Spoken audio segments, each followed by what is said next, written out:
Ignition sequence starts.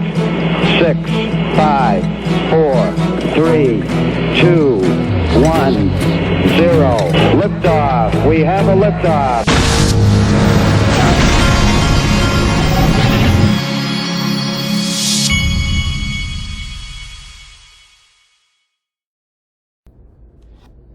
Hey everybody, this is the Digital Asset Investor, and I'm trying to get caught up. I'm trying to get back up to speed.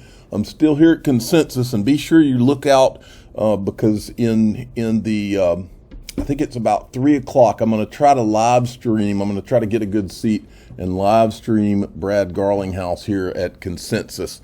So let's get going. First, this is Masterworks, one of my sponsors. I'll have a link in the top of the description. This is an interesting article. I saw 3 strong investments in 2022 for those with over 100,000. Well, I think it goes for me. You don't have to have over 100,000. This is just, I think this is smart. Real estate. Now, I personally am waiting for this real estate market to crumble, which it should do, just like the stock market has and everything else, any minute now. Now, I'm not planning on taking on a lot of extra debt, but I am looking for the dips on that. Of course, fine art, which is Masterworks, you can invest as little as $500. This is what I'm doing. You can get like $500 at a time. I'm buying into these this fine art on Masterworks, and it's first time in my life. You've heard my son, my 9-year-old, who's an art critic, and then gold and other commodities. I'm doing that through Glint. I'll put that link up at the top of the description too. Now check this out. This is awesome. Jack Dorsey. I said we caught them. They never saw us coming. Look at this thread from Jack Dorsey. This will likely be our most important contribution to the internet. Proud of the team. Hashtag Web5, RIP Web3 VCs. Now he's talking about Andreessen Horowitz, folks. Let me tell you, that's exactly who he's talking about. Now, then this guy says, honest question, what makes Web3 from your perspective not decentralized enough that you believe there needed to be this next stage via what you're calling Web5? And he says it's basis on single point of failure systems, Ethereum, Solana, and lies being told to people about who owns and controls it. This is what ETHgate has been all about, folks. We exposed this. All comes from JP Morgan, Andreessen Horowitz, Union Square Ventures. We've shown you the timeline. We've shown you their own words.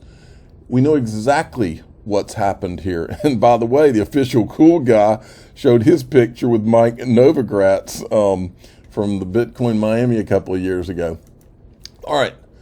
I showed this tweet from Jeremy Hogan where he's talking about how Gary Gensler, the Senator Gillibrand, said that Gary Gensler is telling them in closed-door meetings that Ethereum is a commodity, but he won't say it publicly. And so Jeremy Hogan is making a point here.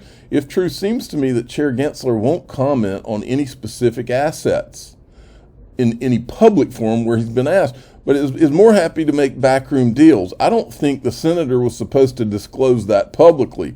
And then he goes on again, AKA backroom deal, which Tipsy Tiger says, which in turn shows there's a non-public agenda. I mean, this is the new United States of America. Backroom deals, secret deals. You come out in public and you tell investors that that's your whole job, is to protect investors. Meanwhile, you're not giving them any kind of guidance, and you're in the back room, you're cutting all the deals. Why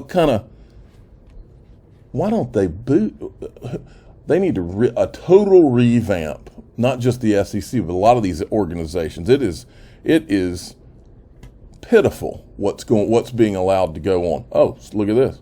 This goes in the All the World's a Stage red file. There's the Ripple placard, and there's Stellar. Now, when I walked into the room when Senator Gillibrand and Cynthia Lummis and all those people were on stage yesterday, I will tell you, Stellar is on the back of almost every chair, I think every chair in that conference room, and it is a massive conference room. It has always been XRP and XLM, folks. One day I'm going to be officially proven to be right on that. You just watch. Okay, this guy had a good tweet. Now, I went to look up this guy's Twitter handle. Don't even know who the guy is, but he has blocked me. I must have offended him at some point. Oh, well, the truth must offend him or something. But here he tells the truth. It's a real shame that Senator Gillibrand and Senator Loomis are attempting to give Ethereum a pass. It was a security when it launched. It's still centrally controlled, and it's going to get way more centralized over time. We've been making this point a lot on this channel. Now, this was an interesting tweet. Now, we're going to see if BitBoy can back it up, but I still found the tweet interesting. I'm going to see if I can track BitBoy down, and if I can get, what I want to do is I want to talk to BitBoy about this tweet, and I'm going to ask him if he'll let me video him telling us what it is he found out. That might be interesting if I could throw that up in the Twitter feed. Okay, I found something out this week about the SEC Ripple case that blew my mind, literally stunned me. XRP Army would be quite interested. This truly may be the end for the SEC. Unbelievable. Now, this is unbelievable too. SEC is reportedly looking possible violations of U.S. laws in marketing of Terra, USD, UST, and Luna. All right, and then this Terra employees, and some of these things are from a few days ago. I just am trying to get back to them because I missed them. Terra employees reportedly confirmed to the SEC that Do Kwon cashed out $80 million a month prior to the Luna UST crash.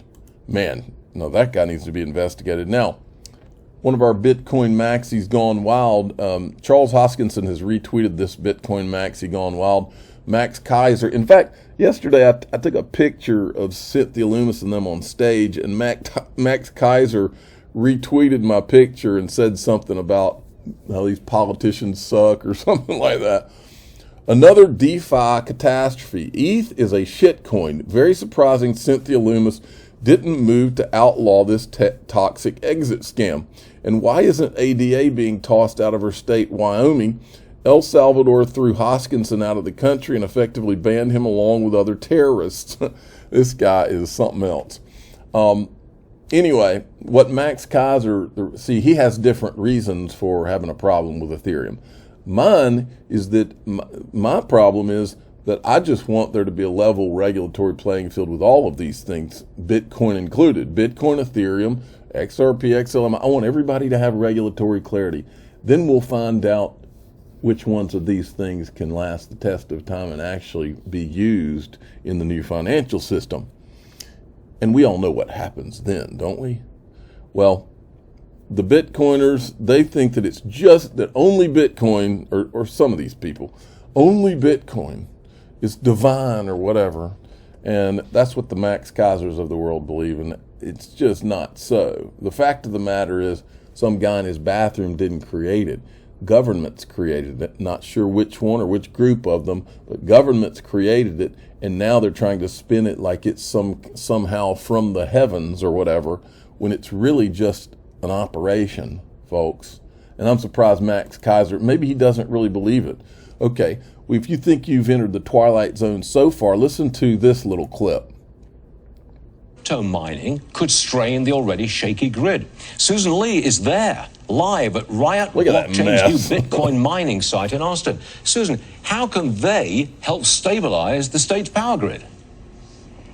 Well, I can tell you that the Texas power system is pretty tricky because it requires really a perfect balance of supply and demand. And you don't have to watch any more of this. I'll summarize it for you. This is once again the Bitcoin Max. He's trying to put a spin on this. You look at that ridiculous, massive amount of stuff there, okay? Completely unnecessary because we have the XRP ledger. This is a complete waste. I can't believe that they're all even doing this. It's crazy. But now they're trying to spin it like because Bitcoin uses all this energy, it's somehow a positive for the energy industry or whatever. It's a crazy spin.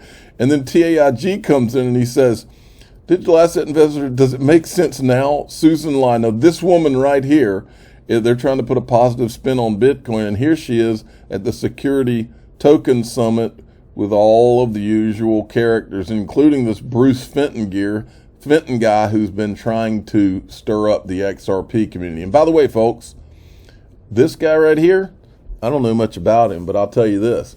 I've been around long enough to know when somebody's trying to tweak the XRP army community, whatever you want to call it, so that they can get attention. And I don't tend to give people like that too much attention. That's why I've kind of sat that one out. Okay. Mr. Intuitive, who is the official cool guy of the Digital Asset Investor channel, makes a good point. I don't know about great, but I did once say they sure as hell might not be able to ban it, but they can tax the shit out of it. I did say that. See, people, this whole crazy idea that somehow down with the governments, I've always thought it was so stupid. The governments are going to go away. Well, Brad Garlinghouse was right a long time ago when he says before the central banks let Bitcoin or anything else come in and replace them, they will bring out the tanks and the guns. And there's a lot of ways to skin a cat. And one of them is these people say, oh, you can't control Bitcoin. Yeah, you can. Put a 99% tax on it and see who wants to own it then. And these people, they'll do whatever they have to do to maintain control. So get the idea out of your mind that Bitcoin is somehow going to replace whatever. It's not happening. XRP and XLM are going to change the world's financial system. It never was Bitcoin. I don't care what anybody says. Just in CFTC chair, Bitcoin needs to change and understand energy consumption is too big. Bitcoin CEO did not reply for comment. Then there's this. Eleanor Terrett is here. In fact, I'm going to try to meet Eleanor Terrett today. I'm going to say I haven't ever met her before, but I'm going to try to see if I can meet her today. This is from the CFT's vision for crypto. Down here is the interesting thing right here. Former CFTC Commissioner Dawn Stump. Some at the SEC believe they have ultimate authority. I think it's questionable whether the Howey test is a good fit. They're trying to take a statute that was designed years ago and make it fit modern technology. We really need Congress to provide clarity. Then there was this from Eleanor Terrett. I'm going to go out on a limb here and say we get stablecoin regulation done this year. Now, that's Senator Toomey on stage yesterday when I was there. All right? Make no mistake, folks, the stable coins, all these stable coins, when they move, they're going to either move on Stellar or the XRP ledger, and a lot of them are going to be created on those two. That's the fact, Jack. Just a reminder that proof of work doesn't work. I've tried to tell you for years. IMF, central banks should steer clear of proof of work protocols when designing CBDCs. You think? And finally, John Deaton was watching Joseph Lubin and Mike Novogratz on stage, and I haven't found the video yet, but we'll get to it at some point. At Consensus and listening to Joseph Lubin and Mike Novogratz, the moderator is from Galaxy Digital, which is Mike Novogratz's firm. Clearly, they are paying attention to Twitter and the claims of token concentration and the disguised whales as they move to proof of stake. Joe Lubin was asked about the comment by Gary Gensler that Joe owned 10% of Ether from the Genesis block, and was asked if he would disclose how much ETH he and Consensus owned. Joe declined providing his or Consensus holdings, but did say it's never been close to half of 1%. Three other interesting comments. Joe claims he hasn't accumulated any more ETH since the Genesis block, but Consensus is accumulating leading up to the merge. He was asked if he has any concerns about token concentration from the different addresses or mechanisms on how people acquired ICO, and said he has zero concern with what he knows. He joked that Galaxy Digital may have accumulated Ethereum. And then, of course, TAIG comes in and starts talking about Mike Novogratz's Broadmer Pharma. So you can kind of see there's a lot going on, folks, and I'm trying to get myself caught up in everything. You really don't know what it feels like when you make 2 to 3 videos a day for 4 years, and after that time you go even one day without making your videos like I did yesterday. It really messes up your psyche because you're so used to being plugged into what's going on. I can literally get on a plane for 2 or 3 hours and I feel like I've lost touch with what's going on in crypto. It's just that quick. Everything happens minute to minute here, but that's what makes it fun. And that's the fact, Jack. I'm the digital asset investor. I'm not an investment advisor. This is for entertainment purposes only. Please subscribe, hit the like button, and tell your friends and family. Can I follow Mike? Let's see if Mike Novogratz, he's still got me blocked, looks like. Oh well. Cry me a river. Thanks for listening.